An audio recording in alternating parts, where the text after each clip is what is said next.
first, we got to talk about those Procter and Gamble numbers this morning. The company coming out, as you can see there, with earnings and sales that beat estimates. The gross margin, though, missed estimates.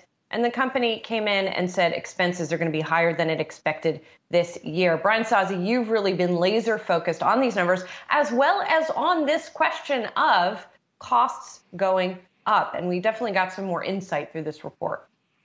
Super laser focused there, Julie and Brian. And recently, I just want to note here, P&G shares have shot up to the second most important or trafficked ticker page on the Yahoo Finance platform just now. That does not normally happen, even on earnings day for P&G. But I think why you're seeing the stock sell off here, really gross profit margins for the company saw a 350 basis point hit because of higher commodities prices here. The company raised its inflationary outlook. And I put all these questions on inflation and price increases to P&G's Vice Chairman, John Mueller. He will be CEO officially on November 1st. But I asked him about inflation. Here's what he said. Pricing is a normal part of our business rhythm. Pricing has been a positive contributor to our top line for 44 of the last 47 quarters, for 16 out of the last 17 years.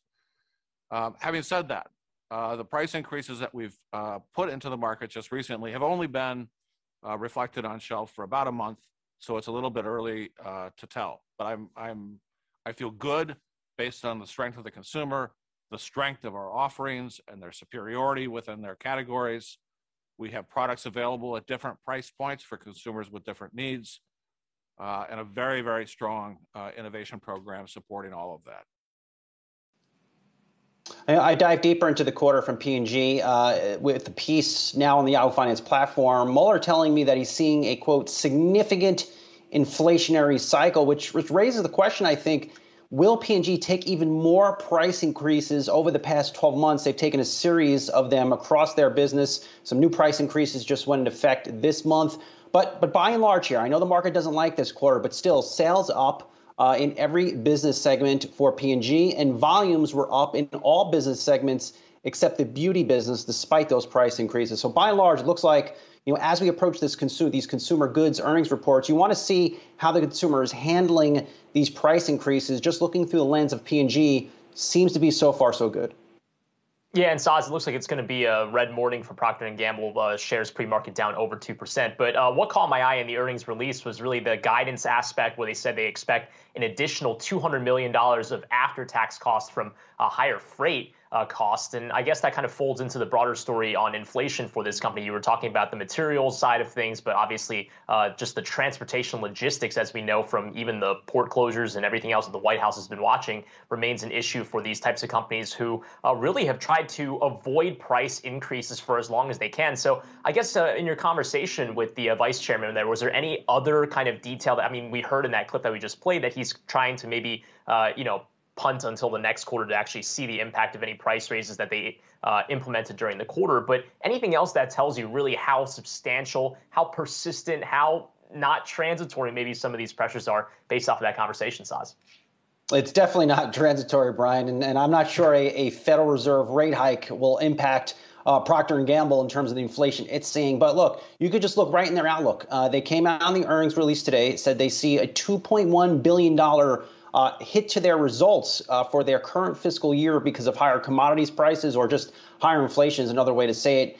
3 months ago, they were looking for a $1.9 billion hit from inflation over the next 12 months here. So the inflationary environment, at least from P&G, continues to surprise them to the upside. And I would expect more commentary like this from the likes of a Kimberly-Clark when they report soon, a Coca-Cola when they report soon. And let's keep in mind, PepsiCo a couple weeks ago when they report earnings, they teed us up to hear commentary like this in their own report.